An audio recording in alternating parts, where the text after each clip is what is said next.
Here's everything you need to know about the JPMorgan settlement with Jeffrey Epstein victims. My name is Paige Sparks, I'm a lawyer, and this is one of many banks that have settled similar claims with allegations that these banks helped facilitate Jeffrey Epstein's sex trafficking operation. During this litigation, JPMorgan was hit with a lot of evidence against them as part of the disclosures because of emails between Jeffrey Epstein and former JPMorgan executive Jes Staley. They exchanged over 1,000 emails between each other and a lot of emails referencing what kind of Disney character Jes Staley would like to meet next through Epstein. Staley admitted to having sex with one or more people on Jeffrey Epstein's staff because he was trying to get rid of the financial lifetime ban against him in a different court. The Epstein victims accused JPMorgan of knowingly facilitating in the sex trafficking operation by not flagging suspicious financial activities like multiple repeat large payments to people for no reason that mirrored MLM type of payments according to the lawsuit. The bank is required to make certain reports for suspicious financial activity and they did not make the reports. The lawsuit alleged this was because of Epstein's close relationship with Staley. The lawsuit also alleged that the bank pushed profit over victims by continuing to process the suspicious activity because Epstein promised Staley he would direct high-profile, wealthy clients to Bank of JPMorgan in exchange for being untouchable by the bank. During disclosures from a separate lawsuit in the U.S. Virgin Islands against the bank for similar allegations, there was evidence that came forward that JPMorgan ignored internal complaints. So that means someone within the company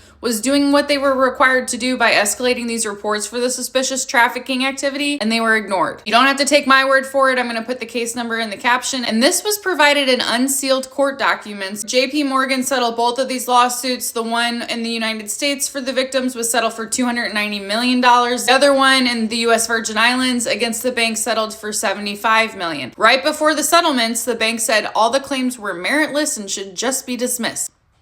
Interesting to note that the judge that approved this settlement that JPMorgan did for the victims is also the judge presiding over the Bank of America settlement for similar claims, so probably will go through given this judge's past history for approving these class action settlements. The disclosures in both of these lawsuits are the reasons why I think these settlements were reached because they were pretty damning for JPMorgan. Not only were there those emails between the executives Staley and Epstein that they were very close associates and he said they had a profound friendship even, coupled with his admissions of having sexual relationships with Epstein's staff and those ignored internal reports for that mandatory reporting they were required to do by law for the suspicious financial activity. No wonder they settled this for that much money. Comments, let me know what you think.